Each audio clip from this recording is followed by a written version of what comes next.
Begin today the Gemara on Daf Nun Tes Amud Beis, the last line on the bottom of the Amud. The Gemara here is finishing off the whole sugya that we learned in the past few blot about the Sheva Mitzvahs B'nei Noach.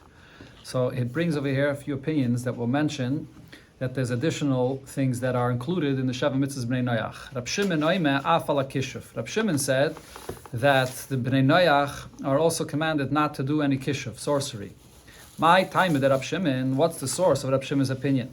It says the Gemara Text, because it says in the pasuk Mechashefa Lo Yisachaya, that a Mechashefa should not be allowed to live. Uksiv, and right afterwards in that pasuk in Parshas Mishpatim it says Kol Shechiv B'Behem Mois Yumas, one that lies with an animal should die. So why does it say these two together? We compare and say as follows: Kol Sheyeshnoi B'Chlal Kol Shechiv B'Behema. Anybody that's commanded and has the isser of lying with an animal, and that includes Goyim as well, is Yeshne B'Chlal Mechashefa L'Isachaya, is also included in the Isser of sorcery. And therefore, this is the source that it applies to Goyim as well. Rabbi Eliezer Ma'afal HaKlayim, Goyim are commanded not to do Klayim, and as we'll see here, Klayim refers specifically to crossbreeding animals, and also regarding grafting of trees. So what's the source for this? So Shmuel says, the pasuk says in Parshas Kedoshim, "Es chokaisai tishmeru," that you should keep my chukim, and then after this it goes on to say the isser of klayim. It usually in the Torah it usually does not give this kind of introduction to mitzvahs as chokaisai, but here it gives this introduction. Chokaisai tishmeru. So what does that mean? Chukim shechakakti l'chokvar. That these are mitzvahs that I have already decreed them, I already commanded them from before Matan Torah, even for goyim. And then it goes on to say, what is it? That you should not crossbreed animals, and also you should not plant klayim in the field. Now, when it says about that it also includes by goyim the issur of not planting klayim, what kind of a klayim does this refer to? There is the klayim by Yidden, which is, for example, in a vineyard. You're not allowed to throw in seeds into a vineyard of grain to mix those two together. But that's not the kind of klayim that applies by a guy, as the Gemara now explains, because we compare to the klayim of crossbreeding animals. Just like by the animals, we're talking about crossbreeding two bodies of animals together. Avsatcha, so too when it speaks about in the field regarding a guy, and we're comparing them, bar kove. It means bar kove, where you take one tree and another tree, you stick one branch into another branch. It's that kind of harkove, similar to the way it is by the behem tuchaloi sarbiya, that's also by a guy. So this is the source, that is the isser of klayim, by a guy, similar to the kind of klayim that it is by a behema. Now the Gemara brings another halach here, which is not related to this, but also what's learned from this pasuk, ma behem tucha. Just like by the Isser of crossbreeding animals, it's bein ba'aretz, bein b'chutz ha'aretz. This is an Isser that applies in Eretz Yisrael and out of Eretz Yisrael. And the reason is, because Rashi here brings the klal that the Gemara says in Kiddushin, anytime you have a mitzvah or a Isser that's not ba'aretz, it's not in the land, but like over here, the animal, regarding crossbreeding animals, it's not in the aretz, it applies even in chutz la'aretz. So avsatcha, so since in this pasuk it also says the isser of klayim together with this, so too regarding the isser of klayim, bein ba'aretz, bein b'chutz ha'aretz. The isser of klayim is both in Eretz Yisrael and out of Eretz Yisrael as well, even though satcha, it's an isser that applies to the field. But nevertheless, it says in the same pasuk as behem tocha, so therefore this is even out of Eretz Yisrael. So that's the source here, because the pasuk started off saying chukaisai tishmeru, and that means that chakakti chakvar, that this is something that the goyim are commanded from before Matan Torah as well. But the Gemara asks, if that's your source, elamayata. If so, there's another pasuk where it says ushmartem is chukaisai ves mishpatai. So here in this pasuk, it's not speaking about one specific mitzvah. It's saying that you should keep my chukim, and it refers to all of mitzvahs. So are you going to say that because it uses this expression, it means chukim shechakakti l'cha kvar? That this refers, the Eibush is saying, keep my chukim. It refers to chukim that have already been said before Matan Torah as well. But if that's the case, that would mean that Goyim are chayiv in all of Taryag mitzvahs. And says the Gemara, no, the expression of the pasuk here is different. Hasam, in this pasuk ushmartem, it says first ushmartem es chokaisai, and that means keep my chukim, the hashta that I'm telling you now. Hacha, what's unique in the pasuk that we quoted before is it starts off with es chokaisai. First, it says the words es chokaisai, my chukim, which sounds like those chukim that are already here from before, and then it says tishmeru. So therefore we say chukim de meikara, those chukim that are already here from before by the bnei noyach tishmanu. That's what you have to keep, and that's the source that by bnei noyach there's the issur of klayim as it applies to crossbreeding animals and grafting with trees. So this is the conclusion of the whole sugya of Sheva Mitzvahs bnei noyach. So I just want to mention that concluded this whole sugya that it's famous that the Rebbe made a tremendous shturim about Sheva Mitzvahs bnei noyach. That there were times when it was impossible to have Goyim fulfill Sheva Mitzvahs bnei noyach or to speak to them about it, but in the Zman that we live today, it's very possible and it's an obligation to convince whoever you can to fulfill Sheva Mitzvahs bnei noyach. And as the Rambam describes it in Hilchos Malachim, the obligation based on the sugya. And the Rambam adds that the whole idea of convincing Goyim to fulfill Sheva Mitzvahs bnei noyach, the shleimus of a Goy fulfilling Sheva Mitzvahs bnei noyach, is when they fulfill it because Hashem commanded it at Har Sinai and at Matan Torah through Moshe Rabbeinu.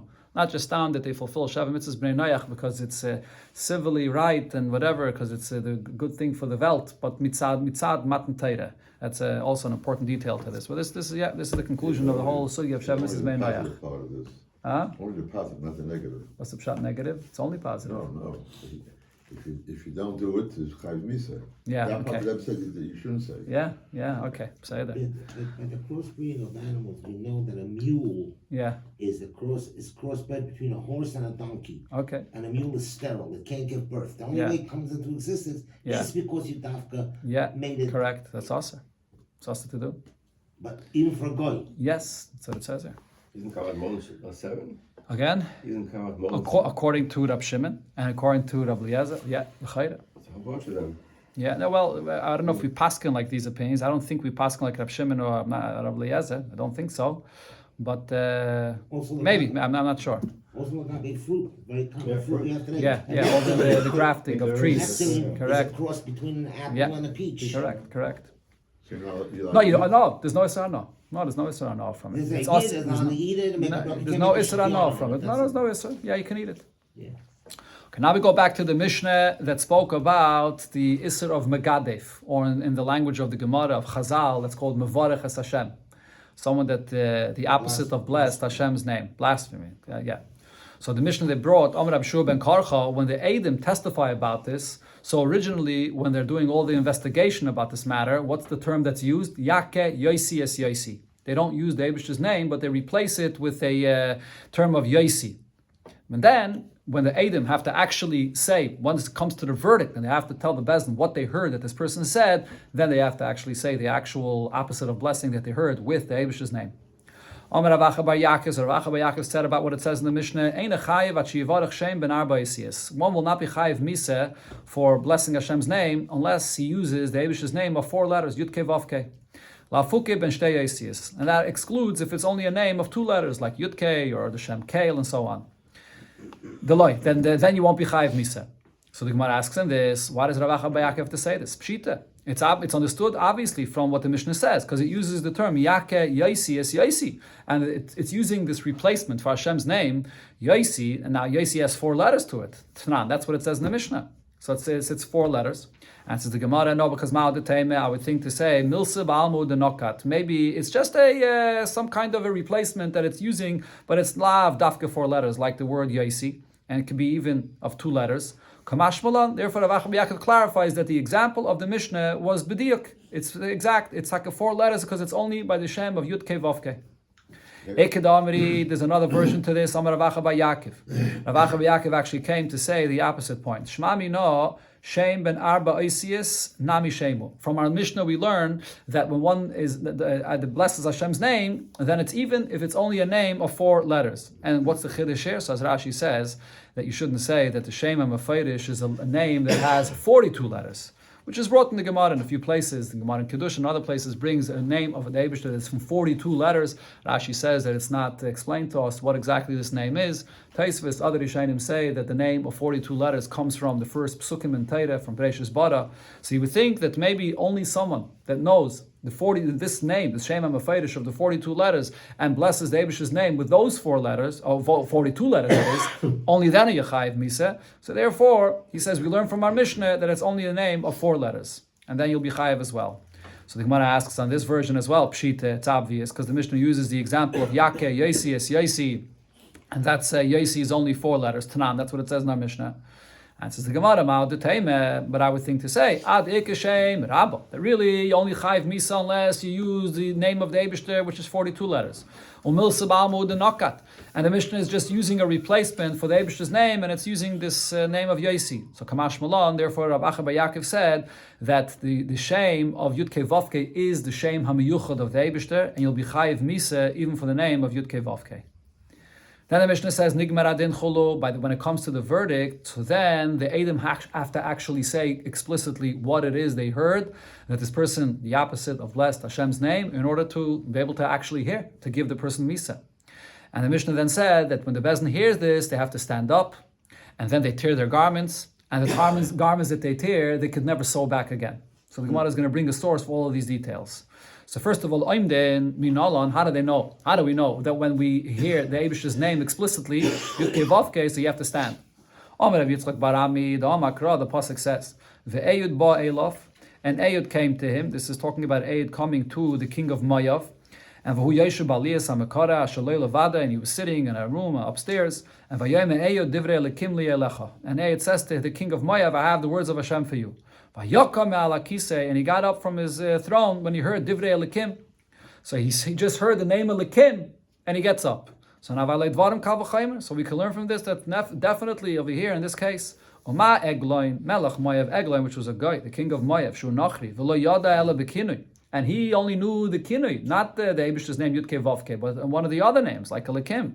Omad, so he gets up when he hears the Eibishter's name, Yisrael, Yid, V'Shema, Mefeirish, and you hear the name of Yudke Vavke, Allah has kama v'kama. Definitely you have to, the Bezdin has to stand up when they hear the Edom saying the Eibishter's name. Then the Mishnah says, Kairin, that when they hear the opposite of blessing on Hashem's name, they have to tear their garments. Minolan, what's the source for this?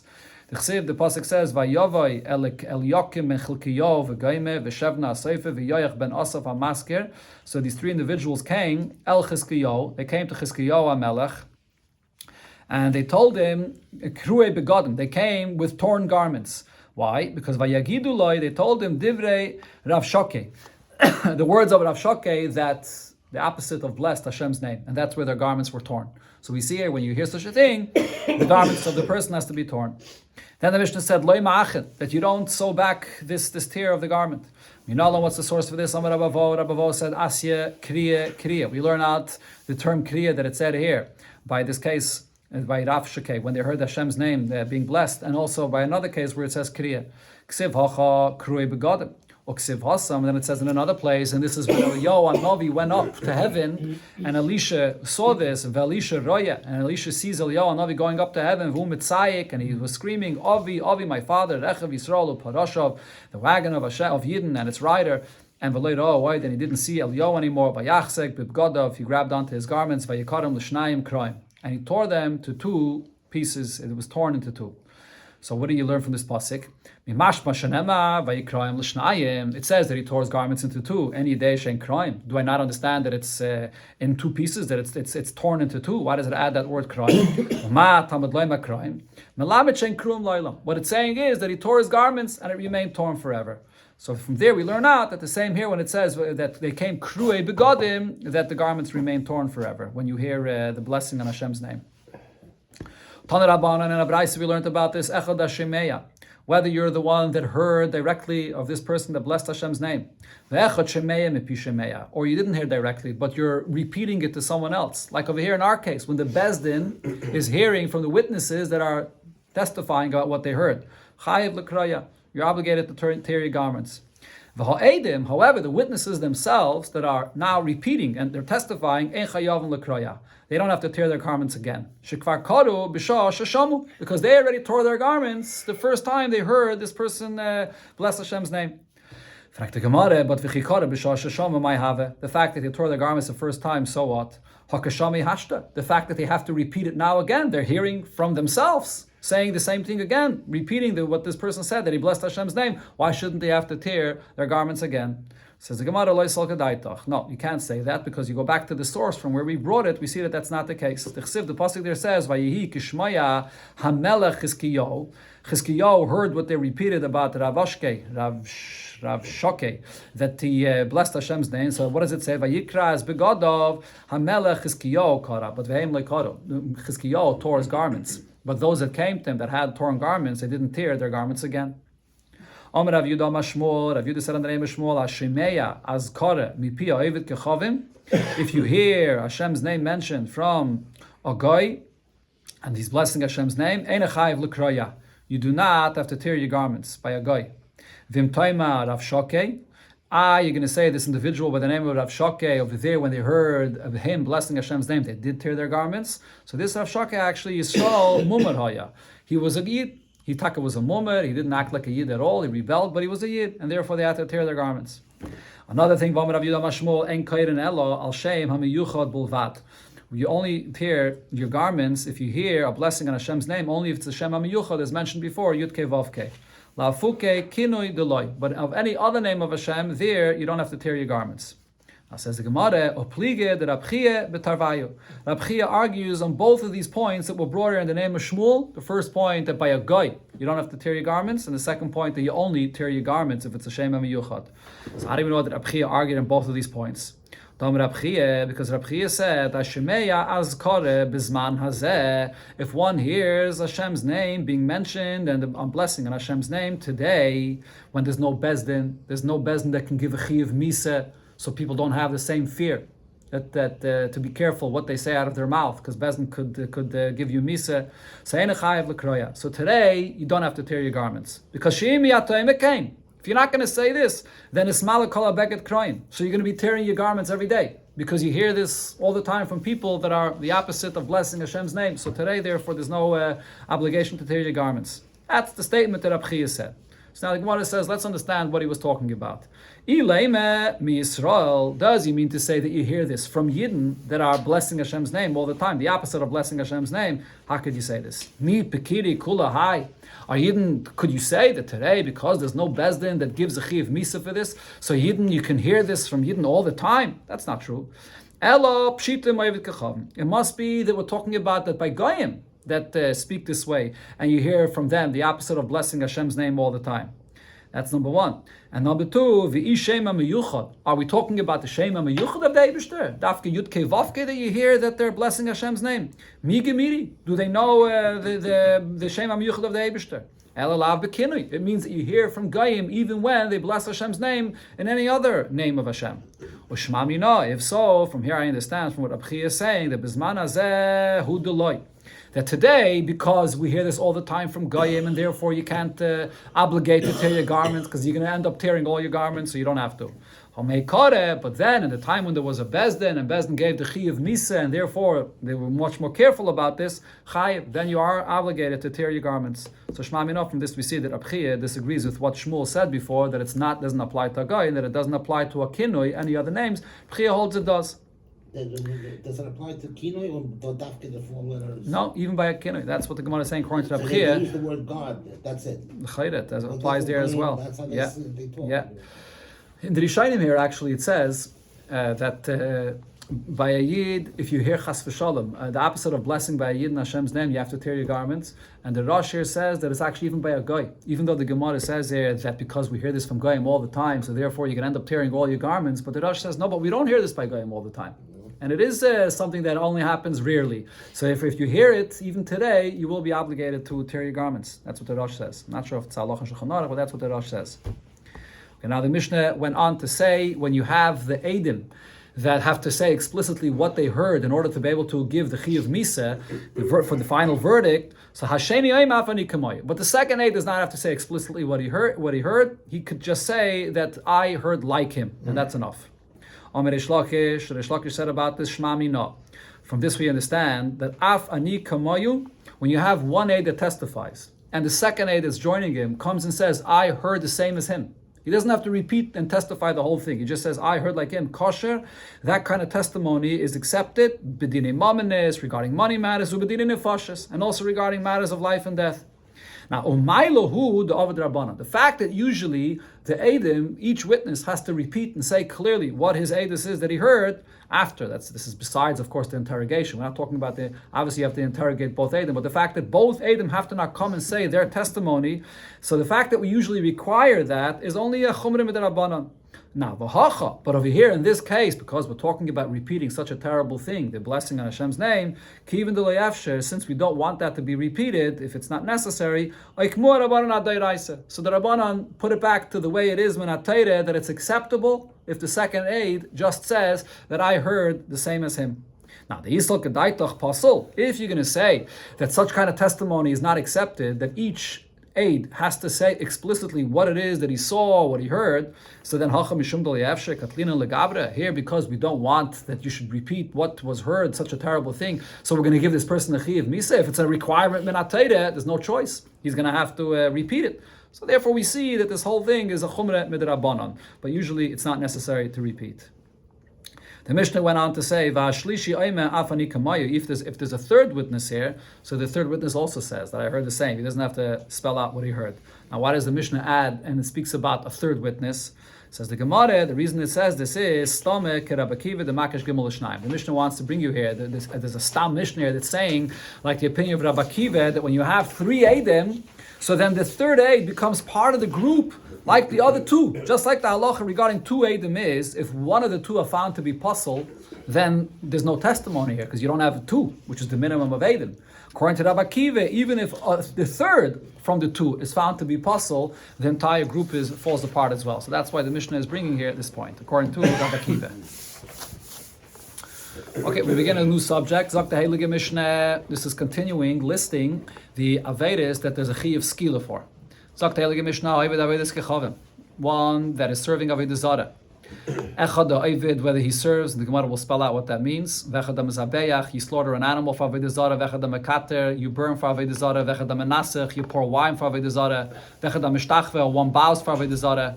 Or Vechad Mekabloi Olav Lela'ah, one accepts upon himself this Avodah Zarah as a God. He says to Avodah Zarah, you are my God. So he's accepting Avodah Zarah as an Avodah Zarah. So Rashi actually here says, regarding these last two cases, Mekabloi, in one pshat Rashi says that it goes together. It's referring to one that accepts the Avodah Zarah as an Avodah Zarah. Another pshat Rashi says Mekabloi is even if he's not in the presence of the Avodah Zarah, and then is in the presence of the Avodah Zarah. So in all these cases, you're chayiv misa. This is skila. Aval hamagafe v'amenashik, one that hugs or kisses the Avodah Zarah, amachabed, he cleans in front of the Avodah Zarah for its honor. V'amerabetz, he settles the dust in front of the Avodah Zarah. Amerachitz, he washes. V'asach, or he applies, smears something. V'amalbish, or he dresses. Amanol, he puts on shoes. In all these cases, he's serving, showing honor for the Avodah Zarah, but it's only over b'loi sesa. Here, it's only a lav, and Rashi says it's learned from an extra pasuk. It already says in Yaseres Adibris the Ister of lois shtach v'le'ayim, and then it says an additional pasuk. It says again lois avdeim. So it's an extra pasuk that teaches me that even these things, expressing and showing honor for Avodah Zarah, that it's a lav, even though there's no chiv skila for this. And also another case where there's a lav, hanayde b'shmai, person that makes a vow, for example, that all these paytas should be also for me, and he says it in the name of Avodah Zarah, or v'amakayim b'shmai, he fulfills an oath that he takes upon himself in the name of Avodah Zarah, oiver b'loi sesa, he's also oiver b'loi sesa, and that's from what it says in the pasuk, v'shem elim acherim loi saskiru. Now, Avodah Zarah of Baal Pa'er, the way to serve this Avodah Zarah is you relieve yourself for this Avodah Zarah. So then, Zui Avidasa, since this is the way it's served, even though it's an embarrassing thing, but nevertheless, since this is the way it's served, so there's the Chiyav Skila of this. Or Hazairik Evan LeMarkulis, the Avodah Zarah of Markulis, which was they put stones, one stone, another stone, and a third stone on top of it, and they would throw stones at the Avodah Zarah. Since Zui Avidasa, this is the way they serve this Avodah Zarah, so therefore, you'll be Chayiv Skila for this as well. Okay, so the Gemara begins with the first point that it said in the Mishnah. It said in the Mishnah, Echad ha'ovid, one that serves Avodah Zarah. What does that mean? My Echad ha'ovid, what does it mean when it says one that serves? All the other things that it mentions afterwards in the Mishnah is also serving. So why is it singling out separately one that serves? Rabbi Yirmiyah, so Rabbi Yirmiyah says, Hachikama. This is what the Mishnah is saying.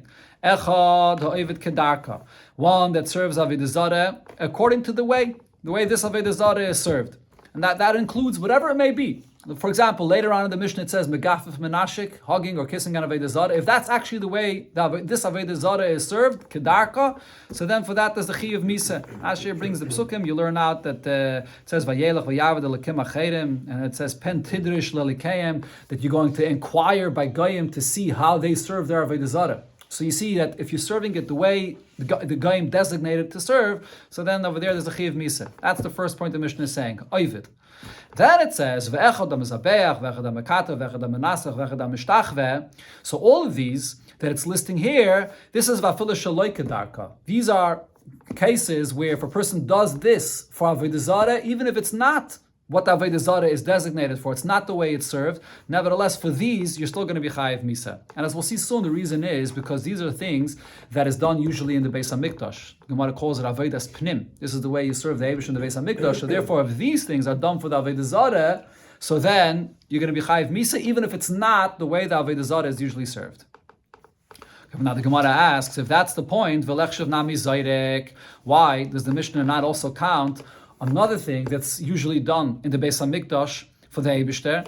And this should also be one of those things that are unique, that if you do it to avodah zarah, you're going to be chayiv misa, which is spraying blood, just like in the Beis HaMikdash, spraying blood on the mizbeach. Amar Abaya answers, it's included in what was mentioned before, because zayrek hainu menasach. When it says menasach, so menasach doesn't only mean pouring wine for avodah zarah, like similar to in the Beis HaMikdash, the inyan of menasach, but it also includes zayrek, spraying blood. We see this in a pasuk where it says bal asach niskayem midam. So here it uses the term of asach niskayem, and it says midam, from blood. So now here the Gemara brings the source for this. Where do we see that these unique avodas in the Beis HaMikdash, slaughtering, burning, and so on, that's done in the Beis HaMikdash, if it's done for avodah zarah, that you're going to be chayiv misa? What's the source for this? The Tana Rabbana we learned in the Braisa. Ilu nemar. If the pasuk that speaks about this, if it would say zeveyach yachram, one that slaughters yachram, and the term yachram means that he should be chayiv misa. So, because the term yachram Rashi brings that you see in the pasuk, the term of cherem means misa. Kol cherem asher yachram min ha'adam la yipada mais yuma. So Rashi brings here the source that the term yachram means a chayiv misa. So if the word zeveach, and it would say, if one that slaughters is chayiv misa, I would say, what is this pasuk talking about? The pasuk is talking about someone that slaughters karbanis, and instead of doing it in the place inside the Beis HaMikdash, he shechted karbanis outside. And the pasuk here is saying that there's a chiv misa for this. Well, in the time when there's no bomb, at the time when you're right outside the Beis HaMikdash. So therefore, Talmud Loima, but there's another word here in the pasuk. It says Zoveach la lehim yachram. So when it says la lehim, it's telling you that b'ziveach lavedis kachav makasim medaber. This pasuk is talking about one that shechts for the purpose of an avodah zarah. So what's the pasuk here saying? That shechting a carbon is different. It's singled out now from any other way of serving avodah zarah, even though it's included in all a fanim of serving avodah zarah, if that's what this avodah zarah is designated for. But the pasuk is singling out zeveyach to say that this is unique. So, and why? Because this is something that's done in the Beis HaMikdash. So since it's done in the Beis HaMikdash, so here this is yatzam and aklal. We take it out of the regular avodah zarah, and we say that if this is done for avodah zarah, even if it's not kedarka, even if it's not the way that avodah zarah is usually served, there's the same chiyuv misa for this, like when you do it kedarka. So now ainli Allah b'ziveach. I would think that only applies to ziveach if you're shechting. Mekater, menasech, minayin, if you're burning or if you're pouring wine for the avodah zarah, similar to the way it's done in the Beis HaMikdash. How do I know that that's included as well? Talmud Leima bilti lashem levadi. The pasuk goes on to say that this should be done only for the Eibishter himself. Riken avodas kulan l'shem hamiyuchad. So here it's telling you regarding all of the avodas that are done in the Beis HaMikdash that it should be done only for the Eibishter's name, not for anything else. So therefore, here we see that this is Rashi says this is what's called the limud, and that davar shahoy b'chlal v'yatzam and aklal lelamad al aklal kula yatza, that you had ziveach shechting for avodah zarah was part of any way of serving avodah zarah, but the Torah singles it out. It takes it out to say that it's different. In what sense is it different? That even if it's not the way this avodah zarah is usually served, still you're going to be chayiv for this. And from here we learn out lelamad al aklal kula yatza, that anything else which is similar to the way this what the Zeveach is, that it's done in the Beis HaMikdash, then it's going to be Chayiv Misa, regardless, even if it's not the derech of the Avodah Zarah. Okay, so now the Gemara says, over here the whole point of the Zvich is to say that anything that's Avodas Pnim, those Avodas that are done in the Beis HaMikdash, you Chayiv Misa for this. So if so, now minayin l'rabbai s'shtachva. There's one more thing that it said in the Mishnah that you're always going to be Chayiv Misa for, even if it's not the derech of this Avodah Zarah, and that's the Shtachva, bowing down to the Avodah Zarah, but that's not an Avodah of Karbanis in the Beis HaMikdash. So what's the source for this? Talmud Laima, there's another pasuk where it says Vayelech Vayaved Elahim Acherim Vayishtachu Lehem, and the pasuk doesn't just say Vayaved, which would include anyway, but then it spells out Vayishtachu. And v'samachle, and then afterwards it says Vaytzeistas Ha'ishahu V'gaimer, and you take out this person and you give him Misa. So from here you see the pasuk is spelling out specifically Hishtachava. Why is it taking it out of the klal? To say that for Hishtachava you're going to be Chayiv Misa, even if it's not the derech of Avodah Zarah. Now, Oynesh Shamanu, I see here the punishment, that there's a Chayiv Misa for bowing to Avodah Zarah. Azhara Minayim, what's the source of the warning for this? As we learned already many times, you always have to have a pasuk that's a warning, not just the Oynesh. Talmud Laima, Ki lois tishtachve le'el acher. So this is the warning of Hishtachava that refers to any time, it doesn't matter if it's the derech of the Avodah Zarah or not.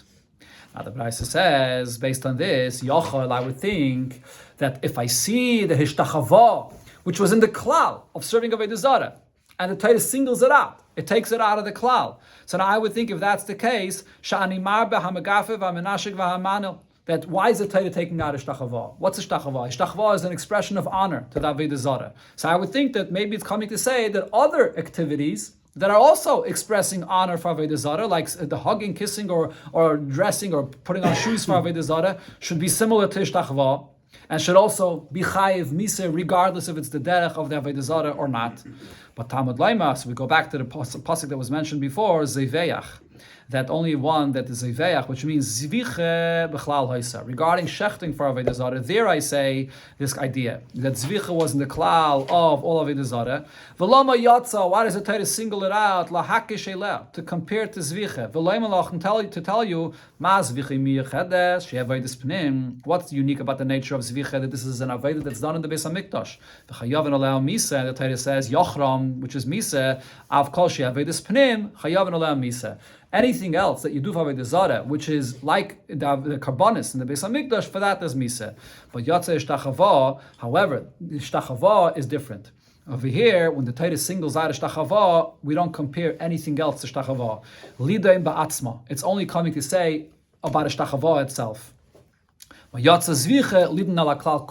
Torah says Zviche, it singles out Zviche from all other ways of serving Avodah Zarah. There, it's Yatzim and Aklal to teach me on anything that's similar, Avodas Pnim. But by Ishtachava, I don't compare anything else to this. So the Gemara is going to explain this. How do I know this? Mamar. Okay, so the Gemara here will explain the whole Braisa. We're not going to go through the whole thing today, but just one point.